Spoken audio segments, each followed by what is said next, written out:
تخت سنگ، اثر استفان لاکنر. سنگین‌ترین مجازاتی که می‌توانستند برای سیفوس در نظر بگیرند این بود که او کار بیهوده‌ای را همیشه و تا آخر عمرش انجام دهد.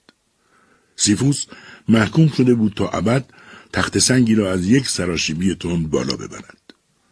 مدت‌ها گذشت و سیفوس در تمام این مدت مشغول بالا بردن تخت سنگ از سراشیبی بود تا اینکه به بالای سراشیبی رسید و تخت سنگ از آنجا سقوط کرد و به پایین دره افتاد. آنها که این مجازات را برای سیفوس در نظر گرفته بودند فراموش کرده بودند سنگ بر اثر مرور زمان از بین می رود. در 100 سال اول لبه‌های تیزی که دست‌های سیفوس را بریده و آنها را زخمی کرده بودند صاف شدند.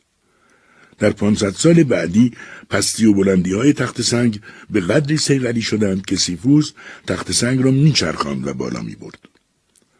در 1000 سال بعدی تخت سنگ کوچک و کوچکتر و سراشیبی هموار و هموارتر شد.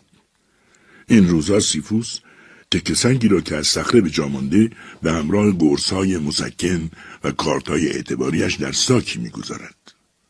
صبح سوار آسانسور می‌شود، در طبقه 28 ساختمان دفترش که در مکان مجازاتش قرار دارد پیاده می‌شود. بعد از ظهرها نیز به پایین برمیگردد و به سمت خانه‌اش می‌رود.